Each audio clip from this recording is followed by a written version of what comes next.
और मनुष्यता के हम दूर दूर तक भी दिखाई नहीं देते। एथेंस शहर के अंदर यूनान का एक शहर है। सूर्य निकल रहा है, दोपहरी का समय है, बहुत तेज सूर्य है। और उस समय एक बूढ़ा आदमी हाथ में लालटेन जलाकर बाजार के बीचों बीच चल पड़ा। वो आगे जा रहा है, जो व्यक्ति सामने से आता है उसको 1 मिनट रोककर लालटेन ऊपर उठाता है, उसके मुंह के नजदीक ले जाकर घूर कर उसकी तरफ देखता है और फिर आगे बढ़ जाता है। जब 6, 7, 8, 10 लोगों को उसने इस प्रकार से देखा, दुकान पर बैठा एक समझदार आदमी देख रहा है ये बूढ़ा इस सूर्य के इतने तेज प्रकाश में लालटेन जला रखा है और उस लालटेन से किसी आदमी की तरफ आगे बढ़ाकर कुछ देखता है। आखिर ये क्या कर रहा है, इससे पूछना तो चाहिए। वो नजदीक जाके कहने लगे, महाशय क्या पागल तो नहीं हो गए हो? आपको सूरज के इस प्रकाश में नहीं दिखता? आप ये लालटेन जला करके और क्या ढूंढ रहे हो आप? वो व्यक्ति कहता है, मैं इंसान ढूंढ रहा हूँ, मैं इंसान की तलाश कर रहा हूँ। कि तुमको ये इंसान दिखाई नहीं देते? कि नहीं, मैंने इनमें कोई भी इंसान मुझे अभी तक मिला नहीं है। मैं उसको इसलिए लालटेन मैंने इसलिए जलाई है ताकि मेरे इस कार्य की तरफ आप जैसे बुद्धिमान लोगों का ध्यान आकृष्ट हो। कि ये सूरज के प्रकाश से भी आगे ये लालटेन क्यों ले रखा, ये तो मैंने जानबूझ करके ध्यान आकृष्ट करने के लिए किया है। किंतु मैं ये कहता हूं कि मुझे इंसान दिखाई नहीं देते। लोकसभा के सदस्य डॉक्टर सत्यपाल सिंह ने एक किताब लिखी है जिसका नाम है तलाश इंसान की। और उस तलाश इंसान की किताब के अंदर वो लिखते हुए एक बहुत ही शानदार घटना का वर्णन करते हैं। और वो पूछते हैं कि जिस समाज के अंदर एक विधवा औरत, उसके ऊपर किसी ने अत्याचार किया, कुछ लोगों ने गुंडागर्दी की और वो पुलिस के स्टेशन में जाकर पुलिस के स्टेशन के इंचार्ज से इस भावना से प्रार्थना करने पहुंच जाए कि आप मेरी मदद करो, मेरा कोई रक्षक नहीं, मैं विधवा हूँ और मेरे ऊपर जुल्म हो रहा है। और वो थाने का मालिक अगर उसकी तरफ इस दृष्टि से देखे कि इसके पास कोई पैसा है कि नहीं, या पैसा नहीं है तो ये और किस काम की चीज है, मेरे किस काम ये आ सकती है, तो समझ लीजिए वो जो व्यक्ति जिसका दायित्व वहां पर था वो मनुष्य नहीं कहला सकता। वो उस औरत की मजबूरी के ऊपर अपने स्वार्थ को रख करके इंसानियत को और इंसानियत मूल्यों को तार तार कर रहा है। एक डॉक्टर जिसका उदाहरण बहुत कुछ का, मैं सब डॉक्टरों की बात नहीं कहता हूं, जालंधर के उस डॉक्टर की वो बात मुझे बहुत बार याद आती है कि एक रिक्शा वाला गरीब आदमी, उसकी औरत बीमार है, 2 बच्चे छोटे छोटे हैं, एक 1 साल का है, दूसरा 3 साल का है और उसकी पत्नी बिल्कुल मौत से जूझ रही है। लोगों ने कहा, भाई आखिरी समय है, अगर ये तुम्हारी पत्नी मर गई तो इन बच्चों को कैसे पालोगे? तुमको मजदूरी भी करनी है, बच्चों को भी देखना है, तुम्हारे घर में पत्नी रहेगी नहीं तो कौन क्या होगा? जब ये बात कही तो क्या करो कि तुम जाकर के किसी डॉक्टर को बुलवा लाओ और डॉक्टर अगर घर आ जाएंगे तो कुछ ना कुछ देख लेंगे, हो सकता है कि बच जाए। ये व्यक्ति डॉक्टर के घर गया दौड़ करके और कहने लगा, डॉक्टर साहब मेरी पत्नी बीमार है और मेरे ऊपर तो मुसीबत का पहाड़ टूट जाएगा अगर वो नहीं बची, क्योंकि छोटे छोटे बच्चे हैं, मैं उधर अपनी रोटी कमाऊंगा या बच्चों को पालूंगा। आप चल करके एक बार मेरी पत्नी को देख लो और अगर वो ठीक हो सके तो जरूर उसका उपचार करो। डॉक्टर ने कहा, आप मेरे क्लिनिक पर लेकर के आ जाओ कि वो इस अवस्था में नहीं है, वो बहुत मुश्किल से श्वास ले रही है, आप मेरी प्रार्थना सुन के घर पर चल पड़ो। उन्होंने कहा, घर पे फीस ज़्यादा लगेगी और वो फीस तुमको देनी पड़ेगी। इन्होंने कहा, मैं जरूर दे दूंगा, आप घर चल पड़ो। ये घर गए, डॉक्टर साहब तो गाड़ी से गए थे, ये पीछे से रिक्शा में बैठ के आया और जितनी देर में 10 मिनट 5 मिनट ये लेट पहुंचा, तब तक डॉक्टर उसकी पत्नी को देख करके अपना निर्णय दे चुके थे, बाहर खड़े हुए थे इंतजार में कि वो लोग व्यक्ति आए और मैं फीस लेकर के अपनी क्लिनिक के ऊपर जाऊं। उसने कहा, भाई मैंने देख लिया है सब कुछ, स्टेथोस्कोप लगा करके उसको प्रेस करके देखा, अब उसमें कोई प्राण नहीं बचे हैं, वो ख़त्म हो चुकी है। तुम लेट आए, बहुत देर से आए, इसलिए मैं कुछ भी नहीं कर सकता, इसलिए मैं अब वापस जा रहा हूँ, अपनी फीस मुझे आप दे दीजिए। इस व्यक्ति ने जेब टटोली और 500 रुपये की फीस तय थी, परंतु रुपये 400 बने और 400 रुपये डॉक्टर के हाथ में धर के कहने लगा, डॉक्टर साहब मेरे पास 100 रुपये कम हैं, मुझे इसकी अंत्येष्टि भी करनी पड़ेगी उधारे पैसे लेकर, 2-4 दिन में सारी प्रक्रियाएं समाप्त हो जाएंगी, मैं 100 रुपये आपकी दुकान पे आके दे के आ जाऊँगा, मेरी आप इतनी रहम कर लो। डॉक्टर ने सोचा ये गरीब आदमी कहाँ से लेके आएगा, उनको गुस्सा आया और गुस्से में बहुत कुछ बोल दिया कि आ जाते हैं ऐसे ही, शर्म नहीं आती है, पैसा होता नहीं है और बुला लेते हैं, मेरा टाइम इतना वो खराब कर दिया, नहीं पैसे थे तो क्यों बुला कर लेकर आए। और अनेक तरह से उसके ऊपर फब्तियाँ कसकर और अपनी गाड़ी लेकर के गुस्से में वो चले गए। ये बेचारा अवाक चुपचाप खड़ा था। ठीक उसी समय इसने अपनी जेब में हाथ डाला और 2 रुपए का एक फटा हुआ नोट निकाल करके उस रिक्शा वाले से कहने लगा, भाई तुम भी अपने ये 2 रुपए लेकर के जाओ, जो भी हुआ भगवान की मर्जी, अब मैं संगवाऊंगा इसकी लाश को। रिक्शा वाला कहता, भाई 2 रुपए में मेरी जिंदगी नहीं चलने वाली, मैं 2 रुपए तुम्हारे नहीं लूंगा, मैं तुम्हारे साथ रहूंगा, तुम्हारी पत्नी की अंत्येष्टि में मदद करूंगा, दिन भर मैं तुम्हारे साथ हूं, इसलिए आपका ये पैसा मैं अब इस समय नहीं ले सकता। आप मुझे बताओ इंसानियत कहाँ है। और अगर आज मैं ये कहूँ, हम अपने समाज के अंदर भी अगर घूम करके देखेंगे तो इंसान बहुत थोड़े लोग मिलेंगे। डॉक्टर सत्यपाल सिंह वर्णन करते हैं, एक व्यक्ति नागपुर से चला, सतारा के भंडारा जिले का रहने वाला, ये नावल नहीं है, ये सच्ची घटना लिखी उन्होंने। और जब वो चला, नागपुर से 10 किलोमीटर की दूरी पर नेशनल हाईवे पर एक नौजवान का एक्सीडेंट हुआ पड़ा है। मोटरसाइकिल साथ में पड़ी है, सिर में चोट लगी, खून बह रहा है, वो बेहोश है नौजवान, कपड़े बहुत अच्छे पहने हैं, अच्छा संभ्रांत परिवार का बच्चा होगा। वहां पर गांव के लोगों ने गाड़ी रुकवाई। जिस सज्जन की गाड़ी रुकवाई वो सज्जन बहाने बनाकर कहता, नहीं आप मेरे को डिस्टर्ब मत कीजिए, मैंने किसी को टाइम दे रखा है, 1.5 घंटा मुझे जाने में लगेगा, वो आएगा तो मुझे मिलना है, आप हटिए। मैं नहीं। वो कहते हैं आप गाड़ी में 15 मिनट का समय लगेगा, 10 किलोमीटर नागपुर है, मेडिकल कॉलेज में इसको आप छोड़ दो, हम इसकी पैरवी कर लेंगे तब तक, जब तक इसके घर वाले आएंगे, आप हमारी रिक्वेस्ट मान लो। भाई साहब, इस व्यक्ति ने बहाने बनाकर, झूठ बोलकर और अपना रास्ता आगे बढ़ा दिया। जब ये घर पहुंचा, घर जाकर के इसकी पत्नी ने कहा, तुम बड़े अभागे हो, 3 दिन से बेटा घर बैठा हुआ था, हॉस्टल का खर्च उसको लेना था क्योंकि आगे दिवाली आ रही है और दिवाली पे छुट्टियां हो जाएंगी कई दिन की। वो आया था कि माँ पैसा दे दो, मैं हॉस्टल का पैसा जमा करा के फिर घर आ जाऊं, तुम आए ही नहीं। उस दिनों में ये फोन नहीं होते थे, लैंडलाइन फोन पर कोई संपर्क था नहीं, तो आखिर पत्नी कहती, मैंने पड़ोस से 20,000 रुपये लाके बेटे को दे दिए और आपके इंतजार करके वो बाइक लेकर के मोटरसाइकिल लेके चला गया। जब उसने ये कहा कि बाइक लेके कितनी देर हो गई, कि 2-3 घंटे पहले वो यहाँ से गया है, जब ये बात कही तो पति के सामने वो दृश्य सामने खड़ा हो गया और उसके मन में एक कल्पना बनी, ऐसा तो नहीं है कि मेरा ही बेटा एक्सीडेंट हो गया हो। जब ये बात कही तो कहा कि ताला लगाओ, हमें नागपुर चलना पड़ेगा। पत्नी कहती, अभी तुम आए हो गाड़ी चलाकर, चाय पी लो, कुछ रेस्ट कर लो, फिर गाड़ी चलानी पड़ेगी, ऐसी क्या बात हो गई। बोले, नहीं मैं चाय भी नहीं पी सकता, मैं रुक भी नहीं सकता, अब तो वापस चलना ही पड़ेगा। कि बात क्या, मुझे तो बताओ। जब पत्नी को बताया तो पत्नी की भी चिंता बढ़ गई। 2 पति पत्नी और एक बेटा मेडिकल कॉलेज का विद्यार्थी, दोनों ताला लगाकर वापस चल पड़े। वहाँ जहाँ पर वो एक्सीडेंट था वहाँ देखा कुछ नहीं मिला और एक आदमी को बुला के पूछा, भाई साहब यहाँ पर एक नौजवान एक्सीडेंट हुआ पड़ा था, वो कहाँ गया।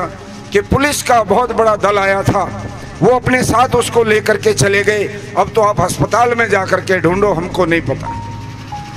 डॉक्टर सत्यपाल सिंह लिख रहे हैं वहाँ पर कि मैं इलाके का दौरा करने के लिए 3-4 डीएसपी और तमाम अफसरों को लेकर सैकड़ों सिपाहियों को कई गाड़ियों के साथ टूर करने के लिए निकला था।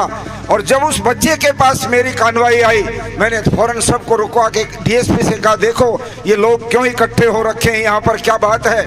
डीएसपी फौरन दौड़ करके गया, उसने देखा एक लड़का बेहोश पड़ा है और लोग की कर्तव्य विमूढ़ की अवस्था में खड़े हुए हैं। उन्होंने कहा, सर इस तरह से एक बच्चे का एक्सीडेंट है, वो बेहोश है और लोग कुछ कर नहीं पा रहे, कि तुरंत जाओ बच्चे को अपनी गाड़ी में लो और हॉस्पिटल लेकर के सबसे पहले वहां चलो, बाद में तफ्तीश करना इसकी एक्सीडेंट कैसे हुआ, किसने किया, क्या बातें हैं। अब और बातें छोड़कर पहले इसके जीवन बचाने का महत्वपूर्ण कार्य हमें करना चाहिए।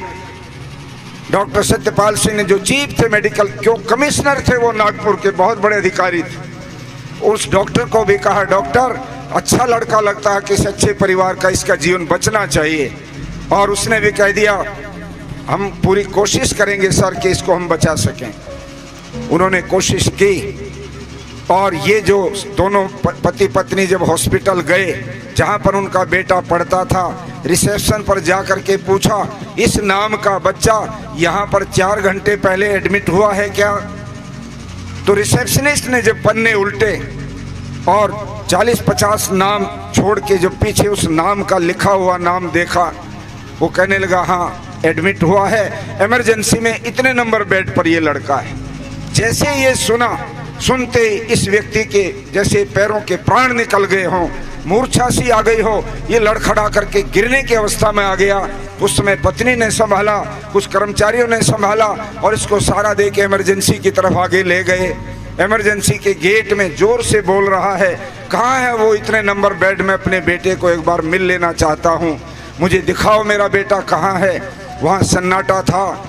जो डॉक्टर वहाँ पर अटेंडेंट था उसने आगे आकर के कहा, सॉरी सर, आपका बेटा अब दुनिया में नहीं है। यदि वो उस समय जब एक्सीडेंट हुआ उसी समय अगर यहाँ आ जाता तो हम उसको जरूर बचा लेते, क्योंकि खून इतना निकल गया था शरीर से कि हम उसको बचा नहीं सके।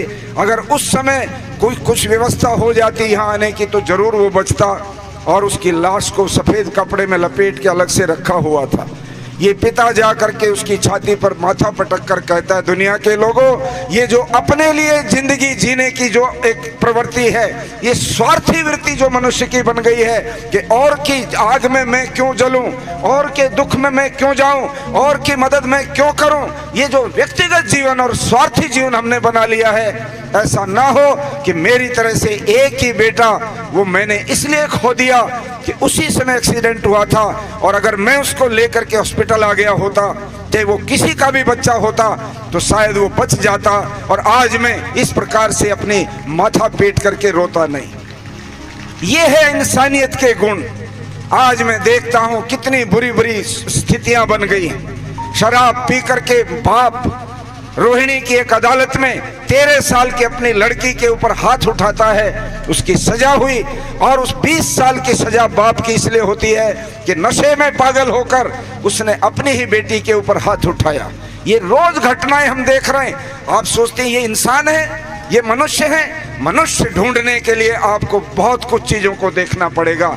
और वैदिक संस्कृति एक ही बात आपको कहती है, ये मत भूलो हम मनुष्य हैं, बहुत अच्छे कर्म करने के बाद ही ये मनुष्य का चोला हमको मिला है।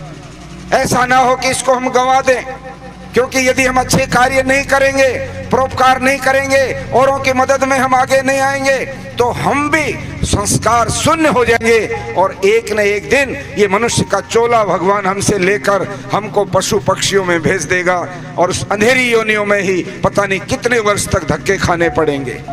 हमको ये एक बहुत बड़ा कर्म क्षेत्र मिला हुआ है, किंतु हम इस कान सुनकर इस कान निकाल करके और बात को खत्म कर देते हैं और उसी दिशा में आगे चल पड़ते हैं। आज ये सम्मेलन मैं बधाई दूंगा आर्य समाज सेवा सदन के और हमारी आर्य केंद्रीय सभा के सारे अधिकारियों को। आपने आर्य समाज की 4 दीवारी से निकालकर इस सार्वजनिक इस पार्क में अपने इस प्रोग्राम को रखा। आर्य समाज को आज चौराहे को ऊपर आने की जरूरत है, पार्कों में आने की जरूरत है, सड़कों पर जुलूस लेकर और अपने नारे लिख करके नेमपट लेकर के घुमाने की जरूरत है। इस तरह से यदि हम निकलेंगे ये समाज जागेगा, इस समाज की आत्मा जागेगी और इस तरह से वैदिक संस्कृति फिर से पूरे समाज के अंदर आने लग जाएगी। मैं संस्कृति के उपासकों की कहानी स्वामी सच्चिदानंद जी और बहन कल्याणी जी ने जिन मार्मिक शब्दों में रखी, मैं समझता हूँ इतने रोंगटे खड़े करने वाले उदाहरण सुनने के बाद भी यदि हमारे मन में संस्कृति के प्रति व्यामोह पैदा नहीं होता, समर्पण पैदा नहीं होता, तो फिर समझ लीजिए हम भी निर्जीव एक शरीर के सिवाय कुछ भी नहीं है। आत्मा में चीजें चुभ जाती हैं। स्वामी दयानंद सरस्वती ने व्याख्यान दिए। स्वामी श्रद्धानंद नास्तिक थे। महात्मा मुंशी राम जिनका नाम, वो नास्तिक थे, भगवान को नहीं मानते थे। उनके पिता नानक चंद कोतवाल स्वामी दयानंद की सुरक्षा में लगा रखे थे। सरकार ने पुलिस की टुकड़ी लेकर स्वामी जी जहां व्याख्यान देते थे चारों तरफ सुरक्षा करते थे। पिता ने बेटे से कहा, एक बार मेरे कहने से ये महात्मा का भाषण सुन लो, ये भगवान के बारे में बड़े तर्क देते। मुंशी राम ने कहा, ये भगवा कपड़े वाले लोग संस्कृत के कुछ लोग जानते हैं, इसके सिवाय इनके पास ज्ञान कहाँ होता है। मैं तो बैरिस्टर हूँ, मैंने तो कानून की बहुत ऊंची शिक्षा प्राप्त की है, मैंने तो आधुनिक सारी दुनिया का ज्ञान प्राप्त किया हुआ है, वो मुझे क्या समझा सकते हैं पिताजी।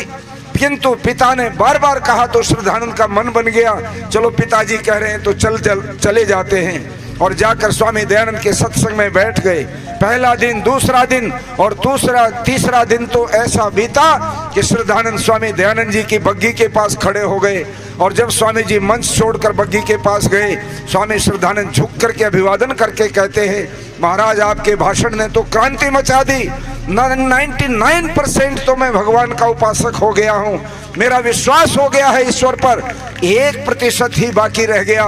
स्वामी दयानंद मुस्कुराए और उसकी आंखों में आंख डालकर अपने योग के बल से प्रेरित करके एक ही शब्द कहा, कोई बात नहीं, जिस दिन ईश्वर की कृपा हो जाएगी वो 1% भी शंका मिट जाएगी और तुम पूरे आस्तिक बन जाओगे। वो दिन है कि मुंशी राम एक अलग रास्ते पर बढ़ निकला। सत्संग में आने से पता नहीं किस बात को किसके हृदय में स्थान मिल जाए और उसका हृदय परिवर्तन हो जाए। ये सत्यार्थ प्रकाश की अभी स्वामी जी बात कह रहे थे। मुझे याद है इस देश के अमर शहीद राम प्रसाद बिस्मिल, 8वीं क्लास का बच्चा, सिगरेट पीता है, जुआ खेलता है, शराब पीता है, दुनिया की कोई ऐसी बुराई नहीं कि उसके जीवन में न आ गई हो। वो शाम को सिगरेट पीता हुआ जा रहा था, शाहजहांपुर के आर्य समाज के अंदर दरवाजा खुला हुआ था और उस दरवाजे की तरफ देखा, मेरे जैसे कपड़े पहने एक सन्यासी, स्वामी सोमदेव जिनका नाम था, वो भाषण दे रहे थे। स्वामी जी का भाषण सुनने के लिए बिस्मिल भी आके बैठ गए पीछे। और भाषण जब समाप्त हुआ तो स्वामी सोमदेव ने कहा, देखो इस सभा में जितने लोग बैठे, मैं इन सब से ये निवेदन करूंगा, एक किताब पीछे जो बुक सेलर है, किताब बेचने वाला, उसके पास है, जो व्यक्ति उस किताब को पढ़ लेता है उसका जीवन बदल जाता है। जब ये बात कही तो राम प्रसाद बिस्मिल ने भी ध्यान से सुना और उसने सोचा, इतने लोग हैं, किताब थोड़ी होंगी तो मुझे नहीं मिलेगी, इसलिए मैं तो पीछे बैठा हूँ, दौड़ करके सबसे पहले मैं ही ले लूं, क्योंकि जीवन बदलने वाली चीज है, वो तो जादू करेगी। बिस्मिल दौड़ करके गया, 2 पैसे में सत्यार्थ प्रकाश मिला और सत्यार्थ प्रकाश लेके उसने पढ़ना शुरू किया। वो राम प्रसाद बिस्मिल जो सिगरेट पीता था दिन भर, वो सिगरेट की डब्बियां तोड़ करके फेंक दी, शराब की बोतलें फोड़ करके फेंक दी और जुआ खेलना छोड़कर देश का महान क्रांतिकारी राम प्रसाद बिस्मिल सारे क्रांतिकारियों का नेता बना और सत्यार्थ प्रकाश ने उसकी जिंदगी बदल करके रख दी। इसलिए ये साहित्य पढ़ना, इनको पढ़ करके विचार करना, आप सब लोगों को इस दिशा में आना चाहिए। वैदिक संस्कृति मानव मात्र के उपकार की संस्कृति है। वैदिक संस्कृति औरों को खिलाकर स्वयं खाने की संस्कृति है। मैं तो एक दृष्टांत दे करके बात को समाप्त कर देता हूँ, क्योंकि बहुत समय हो गया है और वो बड़ा एक रोचक है। हमारे उपदेशक सुनाते हैं, कहते एक जगह पर किसी ने भोजन का निमंत्रण दे दिया और भोजन का निमंत्रण ये दिया कि सारे देवताओं को भोजन कराएंगे, जो अच्छे अच्छे लोग हैं। तो राक्षस जो वृत्ति के लोग थे उनके पास भी समाचार गया। उन्होंने कहा, भाई देवताओं को भोजन करा रहे हैं और हमारा चर्चा ही नहीं, हम भी तो आखिर इसी नगर में रहते हैं, तो अगर ऐसा हमारी उपेक्षा की तो हम ये भोजन का प्रोग्राम होने नहीं देंगे, बिगाड़ेंगे इसको। बोले पहले उससे बात तो कर लो। तो उन राक्षस वृत्ति के लोगों ने अपना नेता वहाँ भेजा उस सेठ जी के पास कि महाराज सुना है आप देवताओं को भोजन करा रहे हो। बोले हाँ भाई करा तो रहे। तो बोले हम भी तो आप इसी गांव में रहते, हमें क्यों नहीं करा रहे? अगर हमारी उपेक्षा करोगे तो हम भोजन नहीं होने देंगे, झगड़ा करेंगे। वो समझ गए, बुद्धिमान आदमी थे कि भाई झगड़ा करवाना तो सारा खेल बिगड़ेगा। उन्होंने कहा नहीं भाई तुम्हारा भी भोजन है, तुमको भी आना है।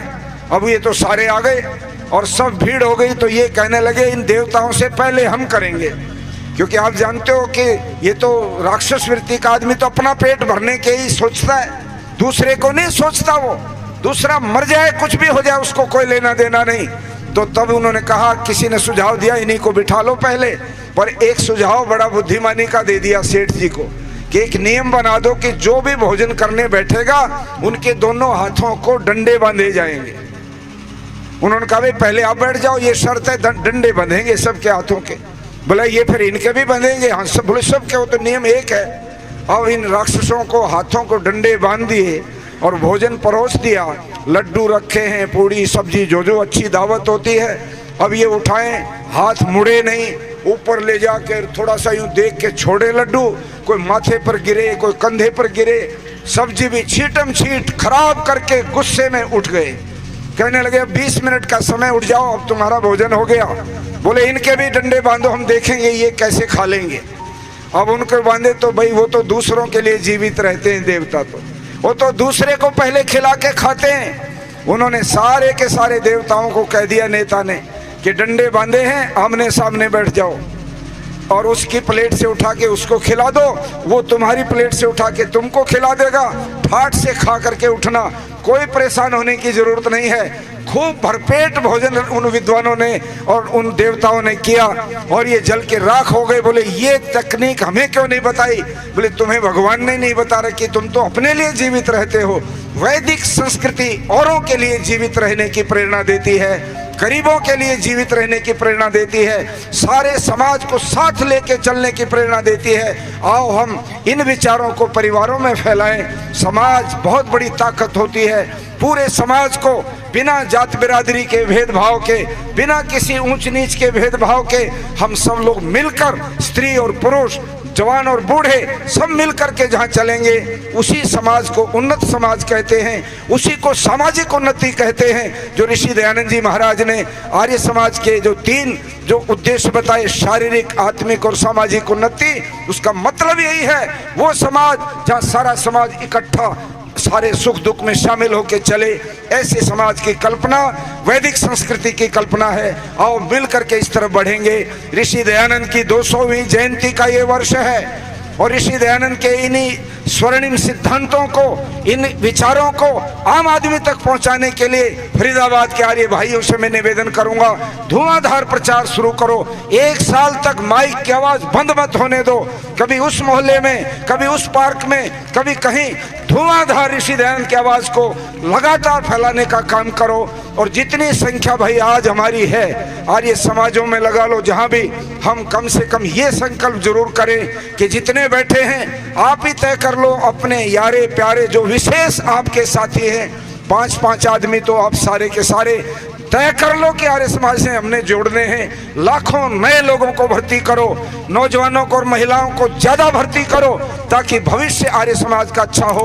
और आर्य समाज का भविष्य अच्छा होगा तो ये देश का भविष्य अच्छा होगा, मानवता का कल्याण होगा और वैदिक संस्कृति फिर से एक बार चाहूं और उसका यश कीर्ति फैलेगी और चारों तरफ से आवाज आएगी, जो बोले सो अब है वैदिक धर्म की।